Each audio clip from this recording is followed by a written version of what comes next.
fasten your seatbelts. It's going to be a bumpy ride. Chrissie is hilarious. Chrissie, have you ever heard of the comedian Basha K. Ali? No, that sounds like something you yell out before you blow up a plane.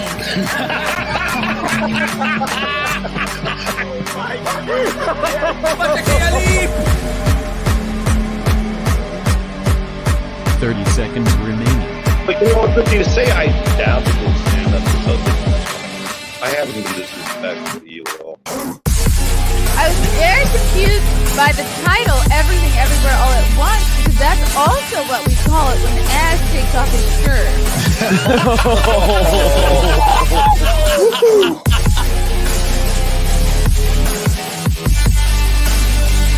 I shouldn't be up here. I should be in school on the other side of the ocean. Hello, welcome to another episode of the Chrissie Mayr podcast, coming to you early in the morning on this Monday morning. Happy Labor Day. You are probably watching us on iTunes, YouTube, Spotify, and SoundCloud right now. But if you're listening to us on iTunes, please leave a 5-star review or not, or don't leave any, or don't say anything at all. That's what our moms used to say. Quick shout out to a couple of stand-up dates I got coming up. I'm going to be, flying out to Texas tomorrow. I'll be headlining in Austin on Thursday, September 8th. That's just 3 days from now. Wow. At the Cap City Comedy Club out there in Austin. Come check it out. Then I'm actually going to be hosting for InfoWars on Wednesday.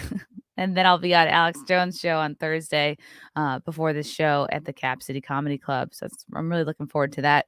Then I'll be headlining in Philly Wednesday, September 14th at the Helium Comedy Club. Be eating some cheesesteaks, just having fun out there. Then I'll be in Springfield, New Jersey, headlining the Comedy Cove with my good friend Kevin Dombrowski. Funny guy. We'll be doing those shows together Friday, September 16th and Saturday, September 17th.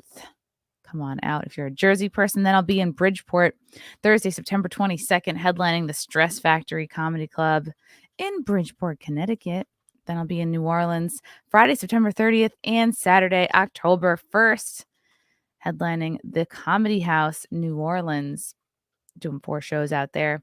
Then we got the Comedians of the Compound at the Orlando Improv Thursday, October 27th. That's going to be the same weekend as the Geeks and Gamers FNT meetup. So if you're out there already, just come to this show. It's going to be great. It's going to be myself, Gina Bisconti, Anthony Cumia, Alex Stein, and Lila Hart. All super funny comics. We're just going to have a blast and a half. Speaking of a blast and a half, quick shout out to our sponsor for this episode, Nickel City Cigars. Go to nickelcitycigars.com. And anything you purchase from their site, if you use promo code CMP, you're going to get 15% off your entire order. They are like a boutique cigar shop operating out of Buffalo, New York, veteran owned. These guys are great. They have great beards. They really know their stuff when it comes to cigars, and they carry a lot of brands that you're not going to see anywhere else. So check out nickelcitycigars.com and use CMP to get that 15% off. Got to support our veteran-owned businesses. Plus, flagranttriggers.com. They are the #1 Chrissie Mayr t-shirt retailer. Oh, they got this fun Magic Groomdom shirt. That's fun. That's fun. Go to flagranttriggers.com. You can get the Rootin' for Putin shirt, the Stuttering Johnny Dabbler shirt, Simcast, Mayor, Smayer, if you're into metal, and then Make America Great Again. I got to get more designs on here. I'm obsessed with these. $27 includes shipping. These shirts are super soft. You can do just about anything in these shirts. Mow the lawn, clean your car, take a nap. They're good for all activities. I'm so excited to have this guy back on the pod. I was recently on his show, so I'm so excited that he is here back on my show to talk about his new book. You know him, you love him, It's the critical drinker. Hello. I need a button for sound effects. Yeah. There we go. That's good enough. Yes. So you have a new book out called Dark Harvest. I Tell do me indeed, about it. yes. So this is my first like standalone books. Everything I've done up until this point has been part of a big old series, and so it's time to move on to new stuff. And Dark Harvest is like a little bit of action, a bit of horror, a little bit of intrigue and historical mysteries, all kind of rolled into one novel. And yeah, it's the kind of book that I guess I would always find interesting to read. Hopefully other people do. It seems to be doing all right on Amazon so far. It's getting some decent reviews, so I am pleased with this. And yeah, I guess if you're looking for a movie or a book, that kind of brings elements of like World War Z and stuff into it, yeah, you might find this quite enjoyable. So there it is, Dark Harvest. Yeah, you could get it on Amazon. Is that usually where you want to send people? Yeah, you can get it off Barnes and Noble and the publisher's website, which is Blackstone Audio. Plus, basically any online retailer should carry it at this point. Okay, wow. And what number book is this for you? So this is my 10th novel. Whoo, boy. Yeah, I'm into double figures. How do you find time to be an author and also churn out as many like YouTube reviews as you do? Well, it's really a question of how much coffee you can take. Anyway. Yeah, I mean, man, it's when you enjoy doing stuff like this, I guess you find the time, and it's become a lot easier for me than it used to. You know, I used to have a job as well as doing YouTube and writing, so that was a really hectic time. So I'm pleased that that's behind me, and yeah, I can split my time between these two things. Okay, what did your job used to be? I used to do web design and like okay. copy editing and stuff for a pretty big company here in the UK who shall remain nameless. Yeah, that's how I'm kind of treating my last job. Nameless until I figure out what I'm going to do with it. But I think it's beneficial to, I mean, there's so few of us who have like super rich parents or can just do what you want out the gate or right from school. I think it's actually a good practice to have a real job for a few years, and then it's like you have to want it so bad to use your free time to pursue your passions, write your books, do your reviews, and then when you finally, make enough to leave that job, then it's like, all right, you kind of already have the skill set in place. Yeah, I think it teaches you a bit of discipline and time management as well. And yeah, like you say, it gives you that hunger to do something else. And once you've done it and proven that you can, take on all these different things and do the grind, yeah, it sets you in good stead for the rest of your life, I suppose. So it's been handy for me. That being said, it would have been nice to find like massive overnight success, like when I was 18 and left high school. But then again, I don't think YouTube even existed then because I'm that old. So I don't know what it would have been. I very much missed and I remember being in college and like people were like, oh yeah, YouTube. And I should have been on it, but I just was like, oh, I don't think I'm good enough to be on it. I don't know what I would do. Even for years, like I had a sort of comedy mentor be like, oh, you should just start a vlog. And I'm like, nobody wants to see that. I don't know. Yeah, it was back in the early days when I first started out, and it was just a different environment, man. Like there was none of this sort of really like well scripted, well produced videos that people produce nowadays. For it nowadays it's almost like companies are making them. They look that good, but back then it was just guys with their digital cameras sitting in front of their computer screen, and just rambling away, and that's what you were contending with. Yeah, it's a different world now, for sure. Okay, so this takes place in Russia in 1959. Yeah, so it starts there. So that's like your backdrop to it, because this thing that's described there, the Dyatlov Pass incident, that's like a real historical mystery. No one's ever been able to figure out what happened to those hikers. So it's all very cool and mysterious. And I was always interested in it, and I thought I'd love to work that into a story somehow. So that became the backdrop to it, and then it skips forward to more or less the present day. Starts off in Iraq, and then it switches to various other countries across the Middle East and stuff, and that all ties into this like historical mystery. So yeah, it's good fun. I like that idea of past and present colliding. Is it, spoiler alert, is it aliens? Is that what happened to them? It's not aliens, so at least yeah. It's not that. So you have to be like kind of a history buff to be writing these kinds of stories. I mean, you need to do your research to some extent. You don't want it to be blatantly obvious that, you don't know about this stuff. And so you do your best. And it's the same when I did my Ryan Drake series, which is like military themed thrillers. If you haven't served in the military yourself, you have to just go by what you can research and what you can find out, and you do your best. And inevitably, you're going to get guys who've actually done their time in the service, and they'll say to you, this detail's not right. That's not quite how you would do it, or whatever. And it's always good to get that feedback from them, but ultimately, you can only do your best with it as an author, I suppose. And yeah, that's just what I aim for.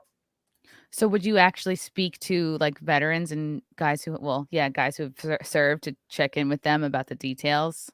When I was just doing the series initially, like I didn't have my YouTube profile or anything, so I couldn't like access people to the same extent. But I did have friends who did tours out in Afghanistan, so they were able to tell me just things about like you probably wouldn't get from like just reading news articles or whatever, like how the dust gets into everything, the way the place smells, just stuff like that, just little details or little anecdotes about stupid things that happen to them out there, and that you can try and work into your story. And it gives it a little bit more flavor, it makes it a little bit more authentic.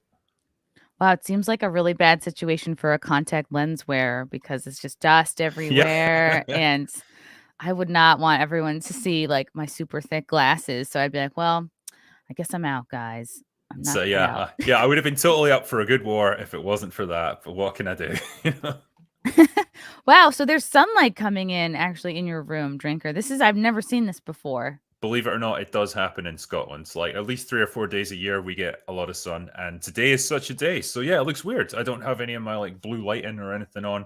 It doesn't look as cool as your place, although that candle in the background is making me nervous, like something's going to catch fire there. This a little bit, a little bit. My Hunter Biden doll his arm is warm, but I don't think he's melting. He just gets a little warm sitting next to the candle. And then, of course, now everyone in the chat's going to be like, take the doll away. Yeah.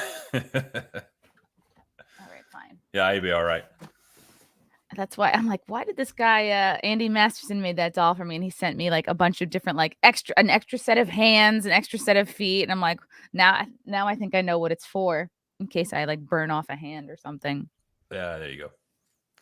Okay, so this is I saw this, and see, you live over in Scotland. I don't know, maybe the beauty standards are different.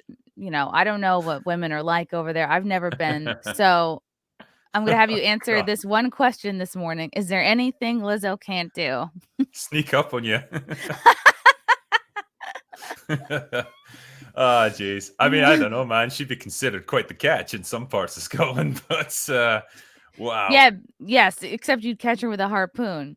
Yeah, I mean, damn, man. I know people have got different ideas about beauty standards, but like there comes a point when like sheer like health risks come into it, and I think she's well past that point. That cannot be good for you. But her fans will still come out savagely for you. I'm already getting like I think I tweeted this out, I don't know, last night or this morning. People are already like, you're just jealous. You're just jealous of her talent. And it's like, oh Lord. It's like you can be talented and have diabetes. You know what I mean? It's like we're not taking away that she's talented. And in fact, it's because she's talented that she should take better care of herself. But she's kind of pigeonholed herself to be the fat chick. Like we've seen celebrities that have lost popularity and gotten criticism just for losing weight. And I think she's like genuinely, I don't know if she's afraid to or she doesn't give a fuck. I don't know her personally, obviously, but I think there's something in her deal that maybe she can't lose weight. I have no idea. I mean, you talk about jealousy, but I imagine she's jealous of our ability to get up and down stairs without like having a heart attack. So it's all balanced out, I suppose. Yeah, I'm gonna be like, no, she's jealous of me. She can get up without making it like she has to make a lot of noise when she gets up. Yeah. No, but I mean, yeah, you talk about other celebrities, like people like Adele, I know got criticized for losing weight. Didn't Rebel Wilson lose a fair bit of weight as well? Yep. And again, like people are going at her, but I imagine the people who are criticizing her are people who are massively overweight themselves, and it's just nice to feel like misery loves company. And it's like, well, if she's famous and successful but still huge, then I can be too, rather than thinking maybe I ought to put in the effort and get in better shape so I don't die. Oh That yeah, that's my favorite comment that I've seen is like, she's lost weight. She's actually a vegan. I was like, this is not a good advertisement for vegans. Like this is yeah. you're not selling me on it.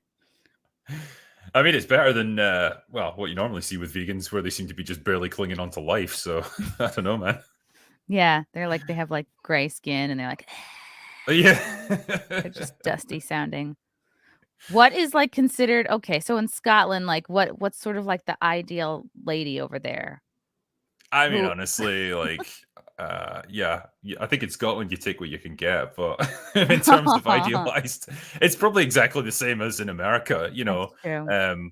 Tall, slender, tanned, like all the usual stuff. That's what people would look for. It's just it doesn't happen very often over here. I guess because the weather's so cold and shit, like there's no particular incentive for people to be in great shape because nobody sees your body anyway. Like if you're out in California, you're gonna have to be in like fairly, like light clothing, so people can tell if you're not in shape. Here, it's like you've usually got about 5 layers on just to stay alive, so people It's can't so tell. true. Like I'm in New York, but anytime I go to like Florida, I'm usually just like by the second or third day, you're like, oh, like I shouldn't be wearing head to toe black. And then you are kind of like, oh man, like I got a muffin top situation Oh man, when I was because in the hotter it Tampa, I is. was like dragging myself like across the streets because I could barely walk at that point. It was so hot. Like it's just yeah, wasn't built for that weather, man. Yeah, I'm definitely not built for hot weather, but I'm also definitely not built for hanging upside down on a Hey, freaking plane. tell you, man, the more I see of Tom Cruise, like apart from his nutty religious beliefs, like the more I respect the guy and the more I just like him. Said this before. He is the last like genuinely exciting movie star that like I would go and see a movie with him in it at this point. And yeah, man, like things like Top Gun Maverick, it's proven that he's still an absolute force to be reckoned with at the box office at 60 years old. You He's know, 60? he's 60 years old. Wow. It's Yeah, crazy. I mean, he looks younger than me, but that's the power of science behind you. it's the power of yeah, whatever his beauty regime is, he's got like all the money for all the different, I don't know, moisturizers, fluids, Who children's knows what blood. he Who takes? knows? Who knows? Well, who cares? Yeah, He's exactly. he's able to keep doing this stuff. He does his stunts. He does death-defying things like this. And yeah, he's all strapped into it, I'm sure. But like, he's still hanging off a plane at the end of the day. Like, that's some impressive shit right there. Yeah, it's not like And they had to convince him to do this. Like, "Oh, we really need you to hang off a plane for this promo." And no, he was so good in Top Gun Maverick that I really forgot all about the Scientology. I forgot about, like, who he is as a person, and that's how it should be, is, like, your performance should take you out of, who you are and, what people know you for in your personal life. I think so. I mean, the smartest thing he's done over the past several years is just to stop talking about it and people just kind of let it go. It's like, fine, you can believe whatever you want in your personal life, but if it doesn't interfere with the movies that you make and, you're just able to be this on screen icon, believe whatever you want in your personal life. Great. We don't mind. A lot of actors nowadays could take so many cues from him. For real. I wanna bring up this article because this was I wonder if it's the same guy, but Top Gun Maverick aerial coordinator. I feel like every word I'm seeing the word anal, but it's not. It's aerial. Well, that's It's maybe that's this been a projection there, but I'm I'll let that go. projecting. I'm projecting my deepest desires. Yeah. Okay. Aerial coordinator shares challenges he ran into on the Tom Cruise movie and why he's especially proud of the final sequence. Mhm. Let's see. Yeah, one of the big ways that the sequel stands out is the dazzling aerial sequences following the footsteps of those who worked on the original Top Gun. They opted to take to the sky to put the actors in these planes rather than overly rely on CGI. But there were certain challenges that came off to pulling off these moments, which I learned about from Kevin LaRosa, who's the aerial coordinator, who informed me about why he's especially proud of the final sequence. Let's see here. He said, well, I would think the biggest challenge is everything on Top Gun Maverick has a lot of new technology, new cameras, new lenses, new camera gambles on the jets. Oh, right. Yeah. New jet platforms that had never been used before to film the movie. So there's a giant emphasis on trying to raise the bar as far as aerial cinematography. In order to do that, we had a lot of new equipment. And with the new equipment, things break, things need to be tested, modified. We had really great people that could make that happen on the fly. No pun intended. So we could keep working. I think that's the biggest challenge, is having so much new equipment, mounting that equipment on the sides of the F-18s and inside of the F-18s. That was all new stuff. Our team did a really good job. And then you notice something like She-Hulk, where you're like, oh God, like not only is the CGI really noticeable, but it looks like CGI from like a decade or so ago. It looks like ass, and there's no getting around that. But they're two slightly different things. In that with She-Hulk, you're trying to make a person look realistic on screen, a CGI person, and it's, I guess, symptomatic of where Marvel is right now, where their resources are split between 20 different projects that are all running simultaneously. Every VFX house in Hollywood is probably working like triple shifts to try and render all this stuff. And it's all just done cheaply and quickly, and it just looks like shit. People's mouths don't match up with what they're actually saying. The light doesn't shine on them properly and all that stuff. But it filters through to the movies as well, where they keep touting this volume VFX system that they've got, which is basically just a giant surround TV that projects around whatever soundstage the actors are on. So instead of it being a green screen that they can't see, it's like, they can actually have whatever alien planet or whatever it is they want to show projected around them. And so that's what you see. Wow. So the idea is great for the actors because they can at least see what they're acting against, but it still looks fake. And I know there's limits to what you can do practically. Obviously, that's just something that you have to deal with. But it gets to the point where they even, like we saw in She-Hulk, the behind the scenes bit where they have their office, and it's not even an office in a real building. It has to have like the screen around that you can project, because they couldn't even be bothered like just filming in an actual office somewhere. It's easier to do it this way. And it just becomes so lazy. It never looks quite right. You can tell it's not real. And it just takes you out the experience more and more. And it just starts to feel like this assembly line product that's just getting churned out, one show, one movie after the other. And then you watch something like Top Gun Maverick, where you know that they're in real jets, and just little things with how the actors move as the jets go up and over, like, obstacles or whatever it might be, or pull these crazy maneuvers. You know that they're not just pretending, like they're actually getting jolted around like that because it's real. And it just totally immerses you in the movie. You can appreciate the sheer work that went into that. That is great. That is the kind of magic of movie making that I really appreciate, and so many other people do too. And I guess it's great to see that it can still be done. I just want to see more of it, please. Do you think a lot of it has to do with Tom Cruise's oversight? I mean, you would think, obviously Marvel, they can hire the best. And do you think the guys that are working on, say, She-Hulk, and they see the bad CGI going down, or at least they see the reviews after the fact, do you think they have any say in the matter? If they're like, hey, we're working on this, like, how much can they really make a difference? Who do you think is ultimately making these decisions? It'll be the higher ups at the studio, I guess, because I've personally spoken to people that have worked on Marvel TV shows, and they don't have a say in it. Like when you get down to the director level and stuff, they are given the mandate to produce this thing along certain criteria, and they can't deviate from that. And it must be tremendously frustrating for those guys, because it's like they're working on an assembly line. That's all they're doing. They're putting the pieces together. They might have a tiny bit of control over the order that they put them together in or whatever, but that's all they got. And yeah, like a guy like Tom Cruise is able to commission movies on the strength of his name alone. So he can get them made exactly the way he wants to get them made. Like with Top Gun Maverick, with the Mission Impossible movies, he's in large part in control of that. And so he's obviously got the experience, and he's got the instincts now as an actor to know what people want, what they enjoy, and to consistently push what's possible from a stunts point of view, because again, he knows it's what people appreciate. So I know which kind of production I would rather work on, that's for sure. Yeah, I mean, ever since I remember that first, like the little pre-scene before Top Gun Maverick, and it really meant a lot. I was like, wow, Tom Cruise is actually he's coming out like he's thanking the movie watchers, he's thanking the fans for coming out. Like I feel like I'm never gonna forget that because that's super meaningful, and I'm not really seeing that on other films. And it's just I'm like, you know what? I'm willing to overlook that you're a Scientologist because like you're really you value the customer here.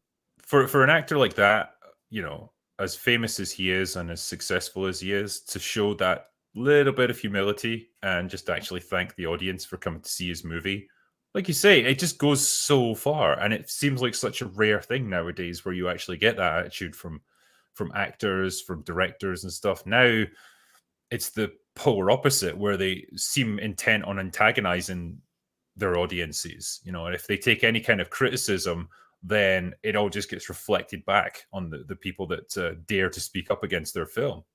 And what kind of attitude does that demonstrate, and what kind of atmosphere does it create amongst the fan base? It's poison, absolute poison. Do you think someone like Tom Cruise will actually, come across reviews like someone like you, or do you think he's on the pulse of people's reactions to whether it's terrible CGI or identity politics coming into the storyline? And do you think I wonder if he just is so good and wants to create a good product and always kind of has been, or it's like, wow, it's even more important at this time to offer the fans something really good that's not full of shit, basically. Yeah, it could go either way. I mean, it could be that he's like super tuned into the prevailing mood online and stuff, and he actually takes notice of this stuff. Or it could be that he's just an old school action star who wants to do old school movies, and he doesn't see the need to change them. I mean, either way, I'm fine with it. Like, I'm happy that he's producing what he's producing. And the next movie, it's gonna be like him on the plane, be like, "Thank you guys for coming out." And then it's like we're just hanging on by a foot. Okay. But I know, Drinker, that you are very curious on how they made CGI twerking with Megan the Stallion. I'm The so Stallion. thrilled. Yeah, I had no clue who even Megan the Stallion is until I heard her mentioned as being part of this show, and I still don't care. Ironically, I really don't think that her appearance on here is bringing in the audience that they want, because I think the audience that they want is not really watching Marvel. I don't think they're watching, honestly, like movies. I think they're trying to bring in like a younger demographic. But I just don't think it's gonna work for them. is that what this show's going to be? Are they just going to pick social media personalities and stuff and just have them come on for a little cameo each episode? Is that what they think people are going to be impressed by? Like, really? Yeah. At this point, it's like, is it going to be like just America's Got Talent, where you have like a guest star all the time? The whole show just reeks of like, we have absolutely no ideas. we're just winging it. We're just throwing in whatever we can think of to try and pad out the runtime, because man, these episodes are like 20 minutes long as it stands. I mean, they're very tragic. doable. You could bang one out on the toilet for sure. Yeah, that seems like the good place to watch. So Tatiana Maslany and Megan the Stallion, Maslany was in a motion capture suit complete with facial capture rig, and this is how they were able to twerk their way into this movie magical scene here. see what I mean though? Like, look behind them. It's just a blue screen for the office, but this office is just a bog standard corner office, like the kind you would find in any building anywhere in America. You could have filmed this any place with a real backdrop behind you, but it's like, no, again, it has to be CGI'd. Like, just, think how much that probably added to the budget just to render that crap in. Why is this brand new lawyer getting a corner office?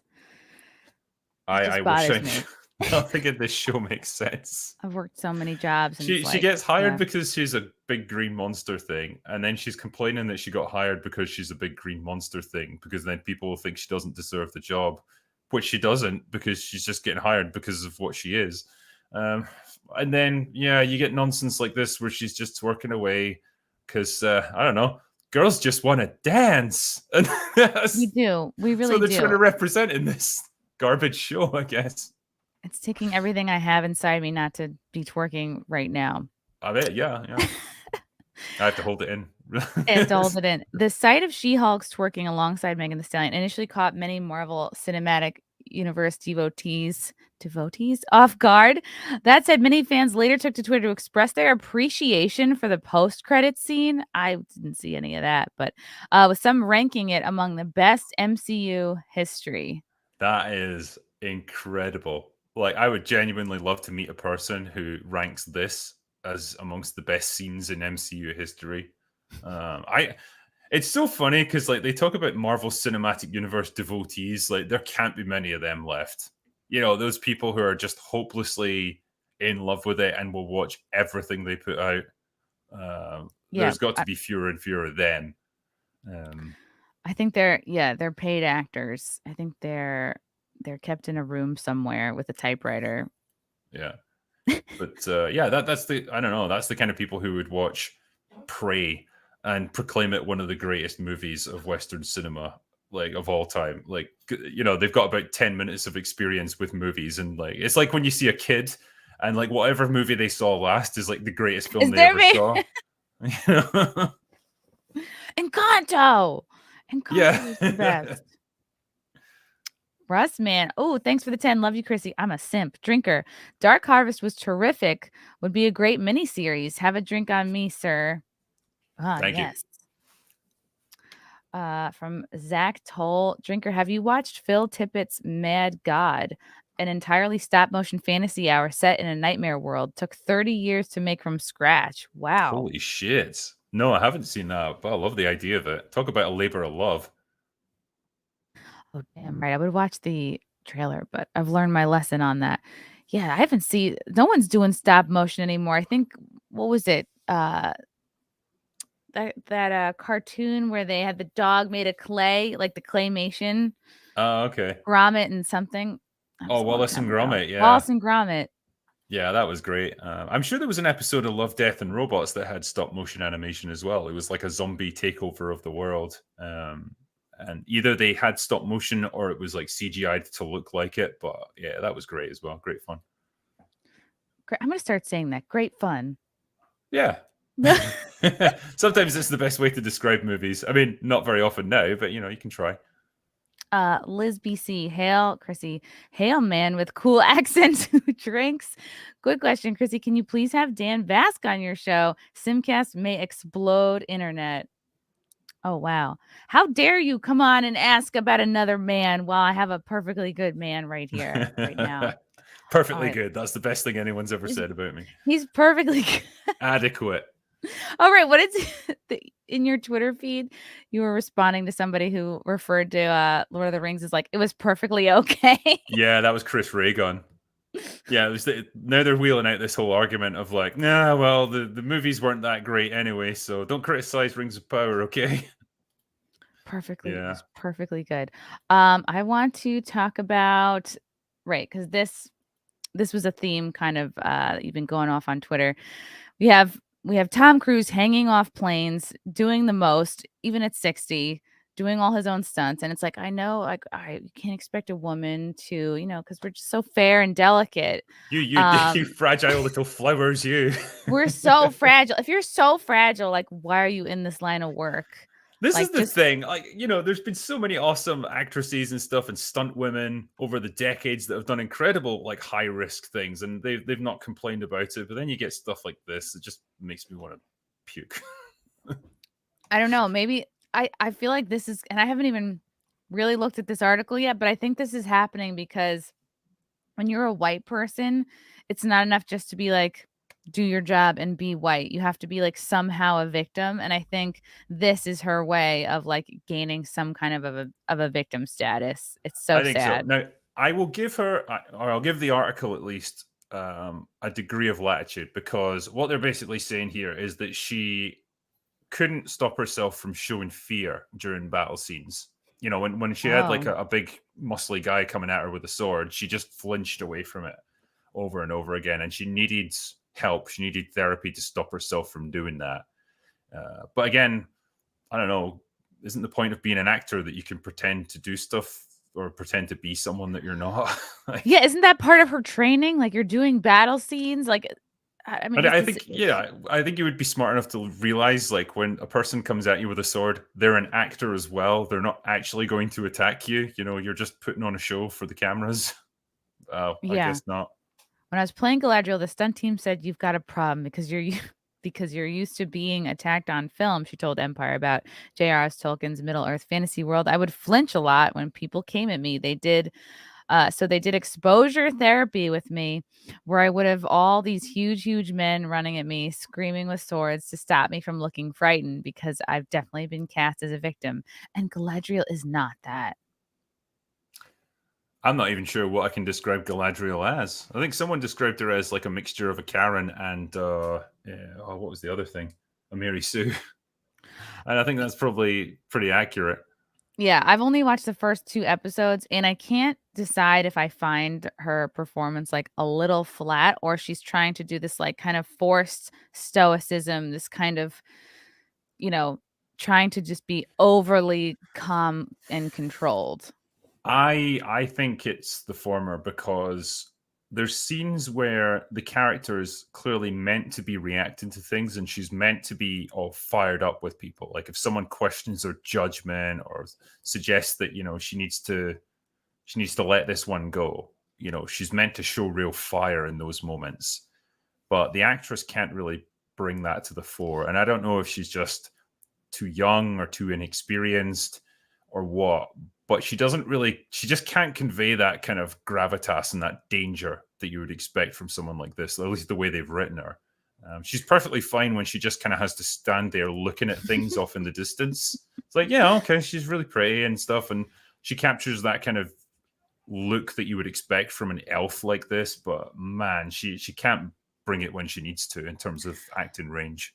And I know she's like this beautiful actress, but and we mentioned this on like F&T, her face was never dirty once. Like I've never seen her actually look dirty or bloody, or she's always like at a 10 in every scene. And I'm just like, man, like you're really, even from that first scene, like they're climbing up this glacier with the crampons and nobody's slipping and falling to their death. Like they climb all the way up and then they're like, I guess we're done. We're going to go back. I mean, plot aside, I wish I could have seen them make her look a little bit more disheveled and like she's actually been working on, she should look like she's having a hard time getting around. It's just not that realistic when I think someone they will. Yeah, I think they will show it in later episodes because, well, the picture there is a case in point. But then there's other stills that I've seen where she's like walking through like some battlefield and there's fire and everything behind her, and she kind of looks a bit messed up there. But yeah, who knows how well she's going to be able to actually sell it. Obviously, yes, she's very dusty here. I'm looking forward to seeing her get dusty. I'm excited to stay tuned. The 33-year-old Ring's role is different from the types of jobs she usually books. She is most recognizable for portraying a traumatized nurse in Saint Maud, but she's always been a fan of Tolkien's franchise, even if she didn't realize she had right away. Sure, she was fucking reading these books when she was 10 years old, like I was. Like, yeah, right. Every actor who's in this now claims that they've been a lifelong fan of Tolkien. It's like, what just are the be odds? honest. You never even heard of him until 10 minutes before you were cast. I was used to playing a traumatized nurse, so part of my therapy included my holding a clipboard and people in scrubs running after me. Let's see. Hopefully that wasn't too traumatizing for her. The first audition, I didn't know what I was auditioning for, Clark recalled. The actress next to me looks over all sneaky and was like, "Do you know what this is for? It's Lord of the Rings, and I'm forever grateful to her." I refuse to believe that's true. So she auditioned for something without even knowing what it was. That's impossible. How would you know how to prepare for it or anything?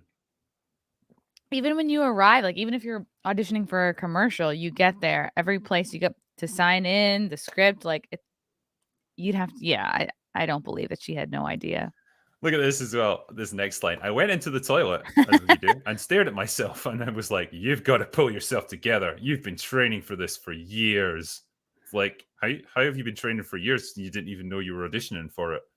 And you weren't, and you're saying you weren't the biggest fan, but you've been training for it for years. Yeah. You know what to do. It's in your blood. So, yeah. And then everyone applauded.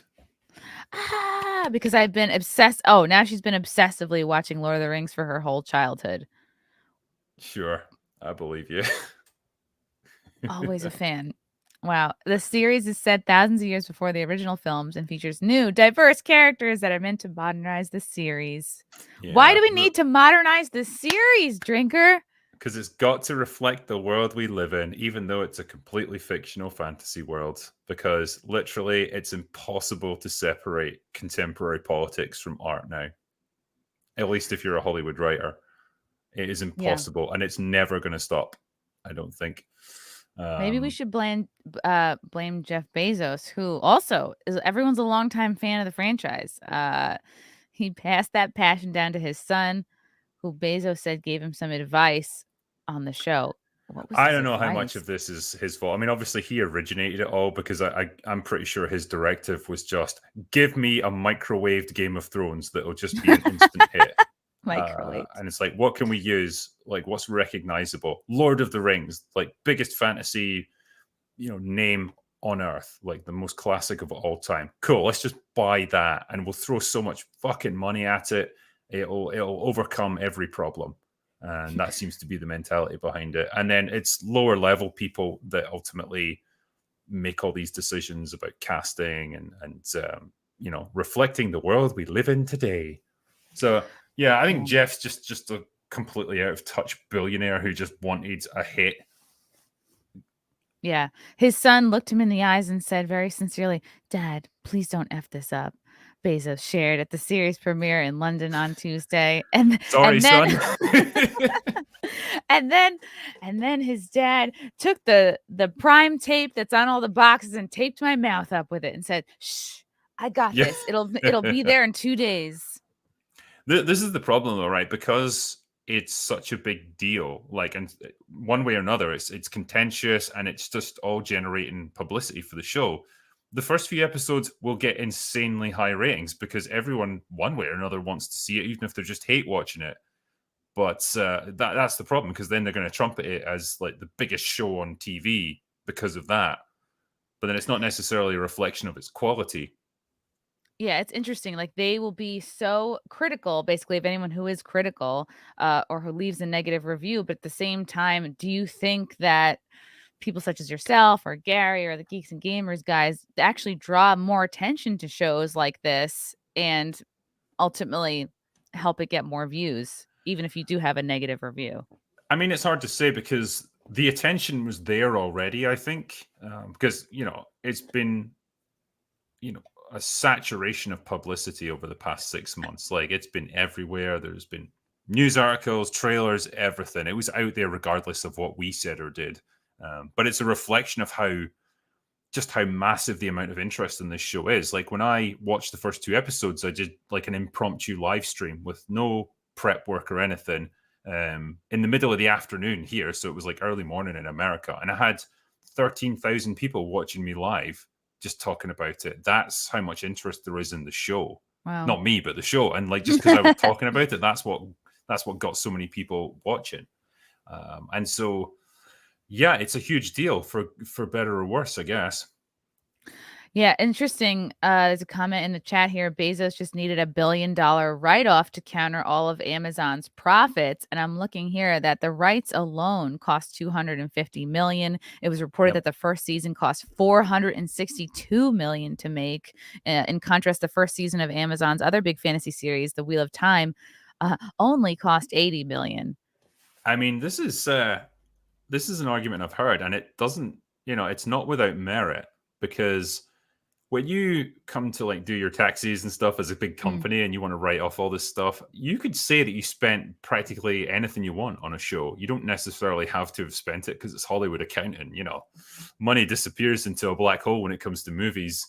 And so, yeah, it's it'd be quite an easy way for them to dispose of a lot of profit, Yeah, like, did you know, Drinker, that when I do my taxes, I can write off like waxing and hair, Well, makeup. it's part of your performance, isn't it? You got to do it to maintain your appearance. So there you go. That's what I wonder. But I'm like, what kind of waxing? Is it like, can I only write off waxed parts that the audience can see? I don't know. I'm gonna have to look into it. I'm still learning. I'm trying to figure out if I can write off booze as like tax deductible because it's a business expense for me to function. I think yes. I think it's part of your whole brand. It's your whole thing. Yeah. Okay, interesting. And then of course, this is a topic a lot of us have been covering. It is the topic of review bombing. Rings of Power is getting review bombed so hard that Amazon had to suspend their reviews entirely. Yeah. And there is this little hobbity creature here. Oh, Amazon is yeah. not amused about the I'm like, I just want to brush her hair. I hate those things, by the way. I don't know how you felt about it. I know this is an aside, but when I was watching those first 2 episodes and those freaking Harfoots were on screen, I just wanted to strangle each and every one of them because they're so irritating. Why can't they just call themselves hobbits? They're really trying to be different, you think? They don't. Make...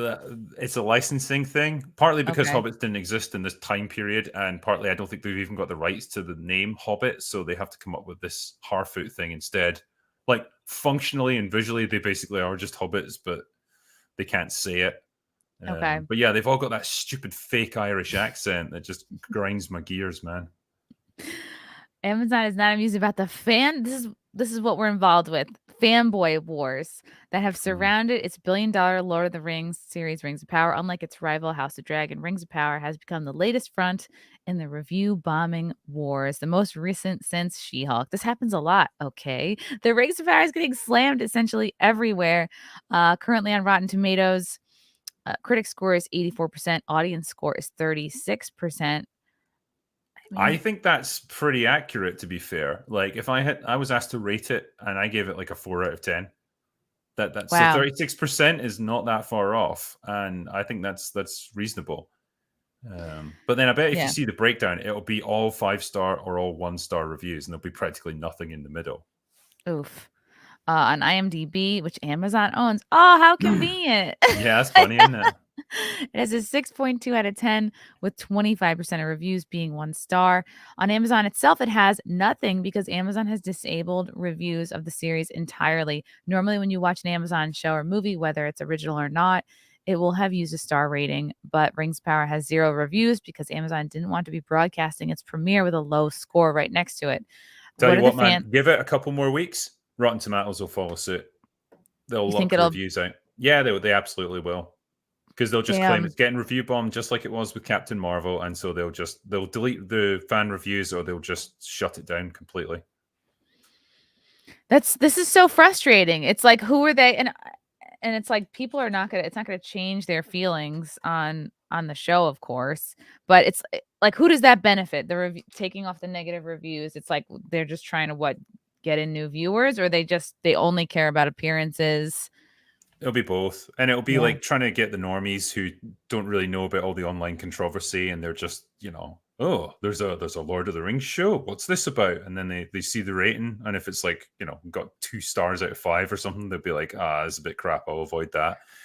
Whereas if there's nothing there, like they might just go in and say, I'll take a chance on it. I guess that's what they're hoping for, because this is who this show is courting. It's general audiences. It's not people who actually know anything about Lord of the Rings, because they take so many liberties with it. It's completely burned them.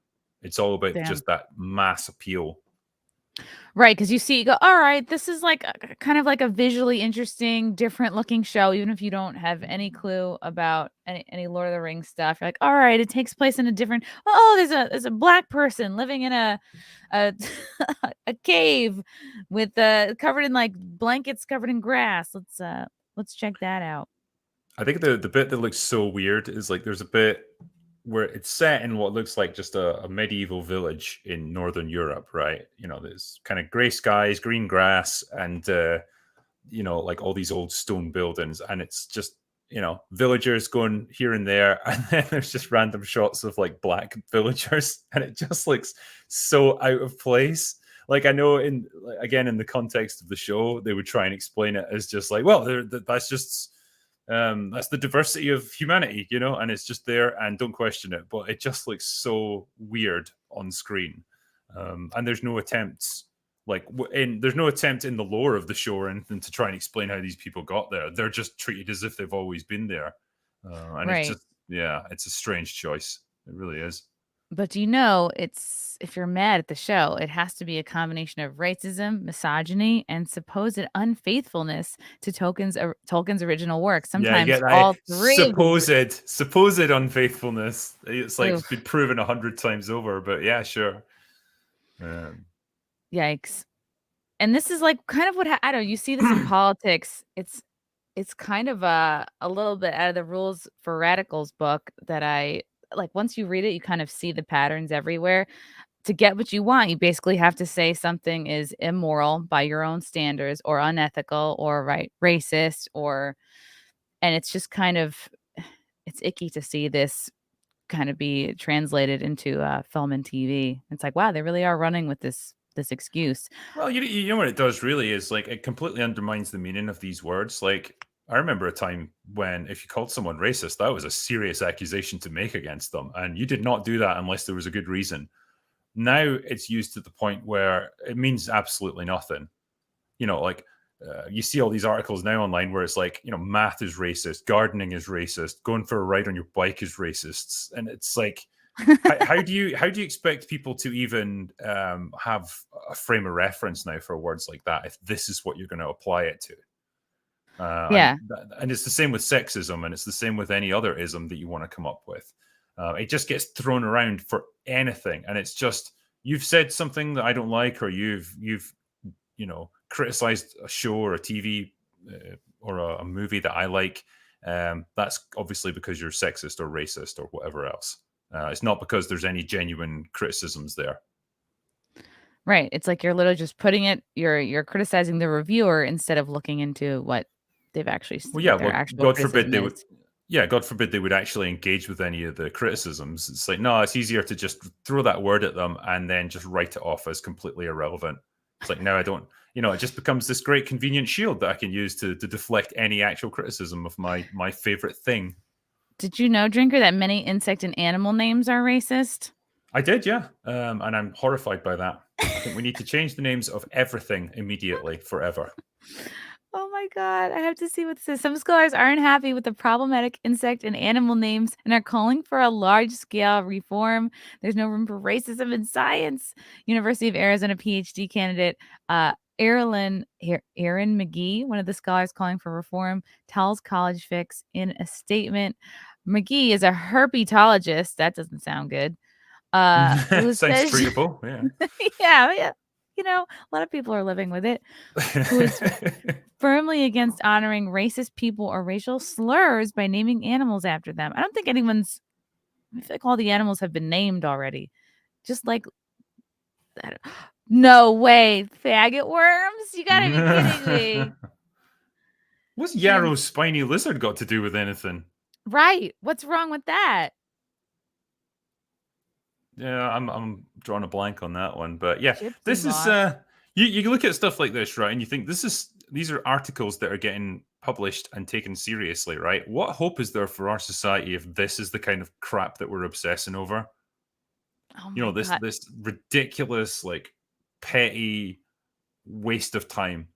This is what people are concerning themselves with now. We're finding things to be offended about. There are more concerning names. Get ready. Have you heard of the slave maker ants? The rape bug. Uh-oh, someone's caught the rape bug. Yeah, it's called going to college. I just tried to Google pictures of the rape bug. Do not Google I rape think I'll bug. avoid that one. Oh man, I really was trying to find the actual picture of the bug. Okay. All right, I do have a picture here of a rape bug. I'm just going to show really quickly. Let's see how guilty it looks. I know the people at home are curious, and there we go.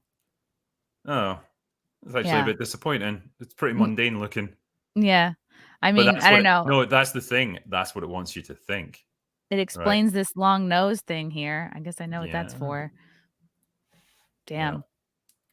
Okay, wow. I had no idea that rape bugs are a thing. The rape bug, come on, what's wrong with gypsies? Can't say that now. They're travelers. Yeah, you just have to say like they're They're without home. One questionable term is Hottentot, or its Latin form Hottentatus, as the report's author insists it is a racial slur used by white people directed towards indigenous Africans during apartheid. I've never heard of that. I'd have to take your word for that since I don't live in South Africa, but yeah, that's a Let's see. strange one. There's a bird that's called Setaphaga townsendi. It's problematic. Oh Lord. What else are they saying? What are they gonna do? It's hard to just, you can't just change the, I mean, it's a pretty involved process. Well, you know, they want to change the technical definition for things as well. Like you know how you get like a master program and a slave program, stuff like that. You can't say that anymore. Or, you know, if you got manhole covers, now they're like people hole covers or something. Like you can't say manhole because it's like sexist. And who even cares? Like, I will never change any of those things. Like, it almost makes me want to use them more just to piss these people off. Oh my God. It also applies to lizard catching tactics. There's a term noosing, which refers to lassoing a lizard before catching it. It is unnerving to her as a black woman. Well, then I don't know. If you're going to be triggered by catching a lizard, work at a McGee, bank. I am sorry that you had to experience that. That is on par with someone getting your Starbucks order wrong. And there's no excuse for that in our world now. I'm sorry. Look, you could try to catch it with your hands. It's going to take a lot longer because there's jumpy little guys. Wow. Yeah. So wait, is that from Blaze? This is from the Blaze. Yeah. That explains a lot then. I think, yeah, a lot of these sites, like, they exist purely for like ridiculous rage baity articles like this. True. They mean nothing. I'm sure they got in touch with me once and offered me $75 to write them an article. Really? Yeah. You didn't take them up on it? I was like, how about you? Fuck off. $75. Oh my God. From NVIDIA, be sure to join the Discord so you can participate in Rings of Power and She-Hulk. Watch alongs, 100% good, wholesome fun, and definitely not torture. Thanks, NVIDIA. Yes, I do have a Discord. I think it's Discord something Chrissie Mayr official. Yes, I know what my own Discord is. I never got round to having a Discord. Like, people have suggested it to me, but then I've heard horror stories about how they can go really badly wrong. So you have to keep watch of who's in there because, like, yeah, your trolls can get in and then say bad things. I don't know. I guess they can get. There's all sorts. Honestly, I'm overwhelmed by it. Like, every time I go in, I'm like, what's going on? I don't even know what to check. There's flashing lights. I don't know. It makes me feel old. I can't do it, man. I don't have time. I've got too many other things to try and manage as it stands. I feel you on that. Geek Factor, love you both. New fan of Chrissy. On topic, didn't they want to change the name Black Hole to something else? Oh, really? That would be, yeah. Honestly, we all have black holes. Like, it doesn't matter what your skin color is. Nothing to be ashamed of. Yeah, just keep them clean. Just keep them tidy. Wow. Yeah, okay. Are cosmic black holes racist? Take this Cornell course to find. No, I'm not doing that. The physics course to find out. Oh. It's called the physics of blackness. No. Oh, it's about space. Yeah, no, sorry. Okay, back to the review bombing. Let's see. I don't know. It's kind of strange that Forbes is reporting on this. It just seems, I don't know why. Well, yeah, for some reason they get involved in like entertainment stuff. It's like you're a business publication. Why do you even care about this? Okay, so these are some examples of negative reviews. Some fans are upset Galadriel is now a warrior instead of a sword-free sorceress she was in the original trilogy. In general, the show has let its female characters slay out. Yes, queens, slay. Yeah, they really do. And yeah, great. Don't know why it's needed, but you could spend hours talking about this, but it filters down to that same simplistic mindset that like we can't have a strong female character unless she's like physically strong and able to like swing a sword into someone's face, like even better than a guy. Like, that's how simplistic the mindset is now. Yeah, you can be emotionally strong and strong in kind of like typical female ways without needing to slay out. There have been long running controversies about how the show has included black elves of color, dwarves, and humans in its adaptation as opposed to the overwhelmingly white original trilogy. Complaints are that this clashes with the original work and has led to debates about whether dwarves can be black because they live underground. I mean, usually your skin develops more melanin because you're in the sun all the time, but not when you're trying to make an updated modern show that reflects our current society. That's yeah, and the bigger one is like the elves, which are explicitly described like many times in the books that they are all fair skinned, they're tall, they're slender, they got like white hair generally, long hair. Now you've got, you know, they're played by all different like ethnicities. They've got like short fade hairstyles and stuff, and it just looks so stupid. It just looks exactly like they pick people off the street and just say, "You want to be in our fantasy show? Yeah, sure. Okay, get into your armor, off you go." And it's, yeah, it just, again, you know, you can make the argument about representation in modern shows. Sure, like that's all good stuff. But when you've got explicit source material that goes exactly against this, then you're just vandalizing it for your own ends. And the stupid thing is, in Lord of the Rings, there's actually like whole countries and cultures off to the south that don't get explored a huge amount in the books. But that would give you the perfect opportunity to bring in diverse actors from there and have like more exploration of those people and what they Wow. were doing during these events. You know, you could easily do that, but no, the simple and easy way to do it is just, we're going to sprinkle them in wherever with no explanation, and just you're expected to just believe it now. So what are some of the lands that are kind of like untouched that they could have? So like if you look at the map of Middle Earth, you know, you've got like Mordor, it's off to the south, and then to below that is a place called Harad, which is like roughly the equivalent of like the Middle East. And so you've got people from there who would be, you know, classically Middle Eastern in appearance. There's also Umbar, which is another. Is this the right one? Is this a good one? Yes, there you go. Okay. So yeah, you can see sort of bottom right, you got Mordor, and then below that you've got Harad. So there you go. That is roughly equivalent to the Middle East in terms of Middle Earth geography. Okay. So you could have all kinds of actors from there. And I think there's meant to be other cultures. I can't remember for the life of me what they're called, but they're even further. And that's meant to represent Africa. Like, I don't know if you remember from the movies, you would see those giant elephant things like that are used as war machines.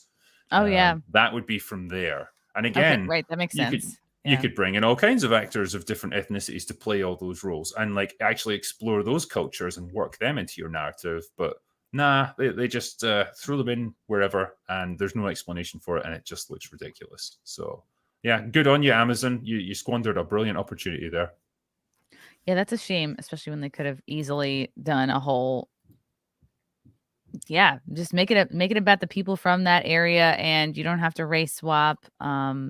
But I don't know. Do you think there's an element that they kind of enjoy pissing people off because they're like, no, this is the future. Like if you're not into this, then you're racist. I think so, and I think it creates controversy, which creates views and attention. There's that, and I think they're hoping that if they just keep doing it enough times, eventually people will just accept it as like, oh yeah, okay, I guess that's just how it is, and you know, eventually they can do it without even questioning. Damn. And it'll probably get to that point if they keep doing it. There'll be whole generations of kids that grow up just seeing this and being like, well, that's just how these things are done.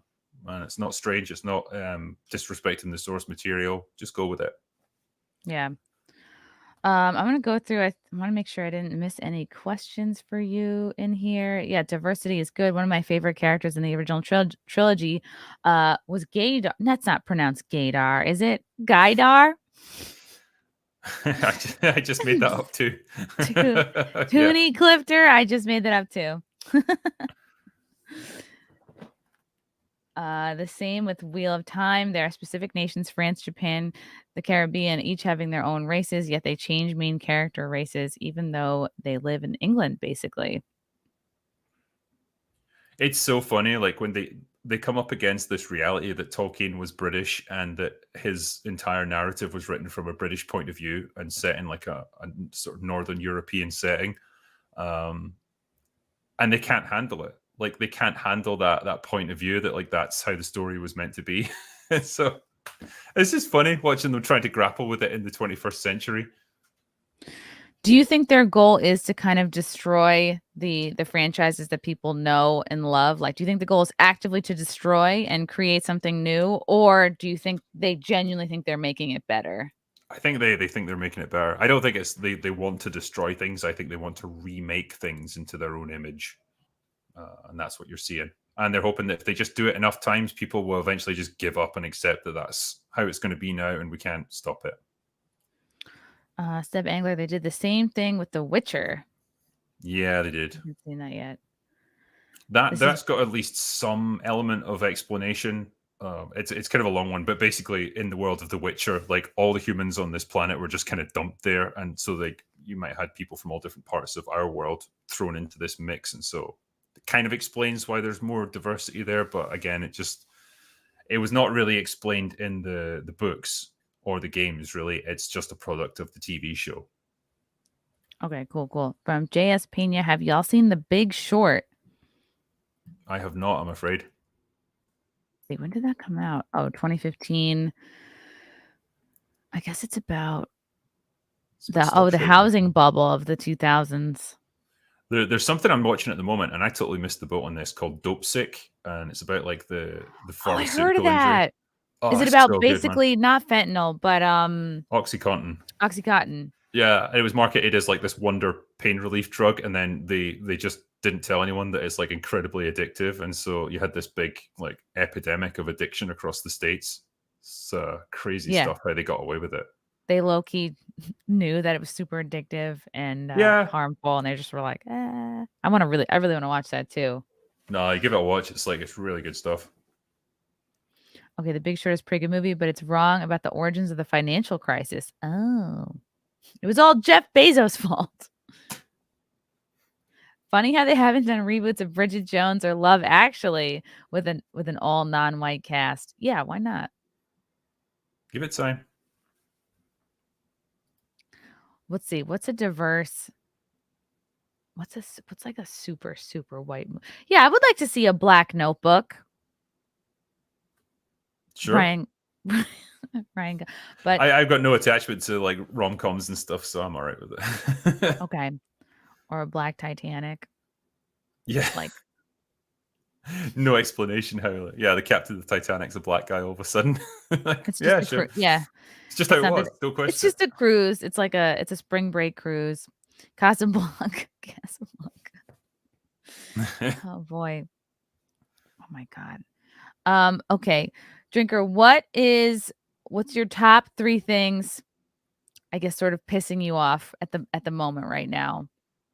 Everything to do with Marvel.